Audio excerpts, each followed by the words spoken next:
that we talked about a little bit in the beginning, but what is it all for to you? The traveling, the observing, all of it. What's it towards? Like what's it grounded in? What's it rooted in? And maybe you just gave the answer. It's that magic that you just spoke about. So I'm going to, the irony of the question is, as you just said, we shouldn't question all of it. Some of it we just have to let be. But part of the struggle I have in life is I find myself constantly questioning. And so when we talk about something like that, I agree with it. I feel it. The beauty of human touch, of the grass under your feet, the experiences. But at the same time, like a scientist or a physicist, I want to understand why. Like, what is it do you think makes that magic so special? What is it for you? Like, what has you traveling the world? What has you observing so much and so fascinated by history and politics and all that? Like, what is that magic if you had to put it into words? It's a few things. So I put my love of history, political history, and I kind of mentioned this before, down to the shape of countries. I remember as a little kid, I used to go around to this great aunt's house, and I was, you know, went there with mom and dad, and I was the only child, and she had this globe. I was just fascinated by this globe of the world. Do you remember why? Do you So remember what it was about the globe that got you so fascinated? because it was the world, it was a representation of the world, and I remember looking at Kashmir, so the bit of India and Pakistan, which is in dispute.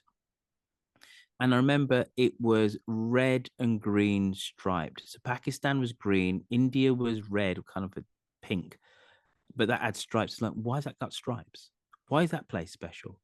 I remember always looking at the border between Canada and the US. So why isn't it wiggly like all the other borders? Why is it a straight line? Um, why was China and Russia so big? Yet other The, countries so small. Yeah. yeah, yeah. Now, these questions, as a 4-year-old, a 5-year-old, looking at this globe because I didn't have other kids to play with, fascinated me. Mm. And I now have the ability to not only study about these places and speak to people from these places, but actually go there. I'm in Thailand right now.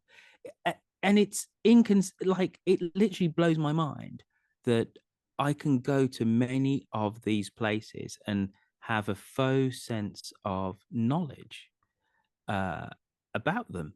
You know, foe's the wrong word, but Yeah. like you say to me, Thailand, I'll go monarchy, new king's been in power for about 2 years. The army frequently come into power and subvert democracy. Da, da, da. I can tell you a whole load of stuff which the average person doesn't know about Thailand. But do I know Thailand? Thailand, no. But like, I'm like, I want to go to Thailand, but I want to go everywhere. I want to Mm. go everywhere, right? Um, and I've happened to have chosen a career, which means I can go everywhere and still work. Mm. So I've forgotten exactly what your question was, but Those are I've those are the rambled on. best answers when we forget the question because that means we're talking about something important. And I mean that because as you were explaining that, I don't say this for hyperbole. We don't know each other that well, but hopefully people listening it. I, when you were talking about like I feel that magic. I mean that. I really do. The idea that you as a 4-year-old boy could look at a globe and be fascinated and mesmerized by it.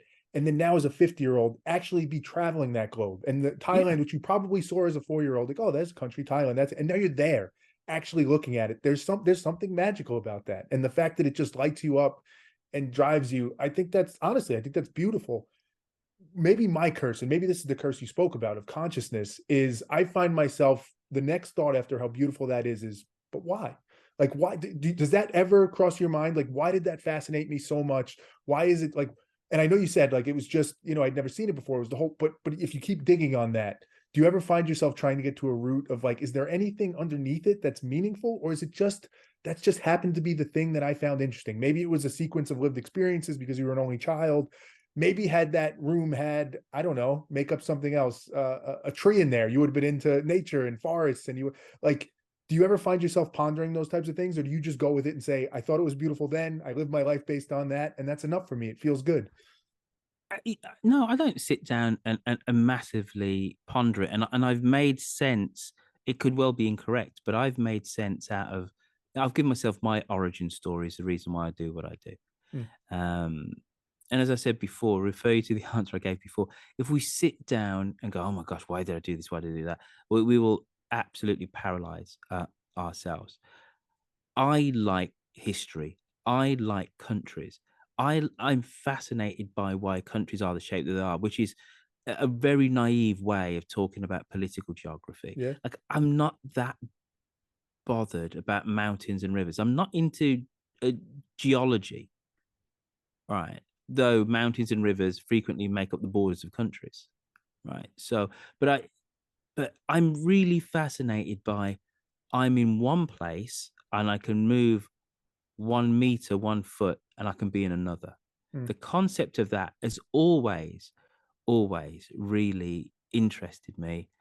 And to be able to talk about bits of the globe and cultures, and like I'm here in Thailand, and these little golden Buddhas and these Buddhist shrines, which are around the place, it's fascinating. It reminds me of northern Italy, where you can travel around, and there's a lot of Catholic little shrines, at the roadside, and there'll be a little Virgin Mary and a bit of some kind of rosary, etc. Um, yeah, so you see these little echoes around the world of people believing that they're part of something else, mm, which is metaphysical, which is spiritual, and then giving expression to that in a physical form on the street. And mm, I love things like that. And then I contrast that with the fact that I'm in Thailand and there are people walking around with Argentinian football shirts on with Messi on the back. And I can talk about you can think about globalization and the oneness of a love of football and how that is a universal lingua franca. How people in Thailand, which Thailand's never qualified for the World Cup, all right, but people know this guy called Lionel Messi and want to have his name on the back of their shirts. We live in a fascinating time of countervailing currents, whether it is globalization and mass culture. And I'm walking down the street here and I'll hear Thai music and Beyonce, mm, Rihanna, and something else. So you know that you're not somewhere in the West mm. because of the sound of the music, the indigenous music. And all of a sudden you'll hear all the single ladies, or whatever. And I love that,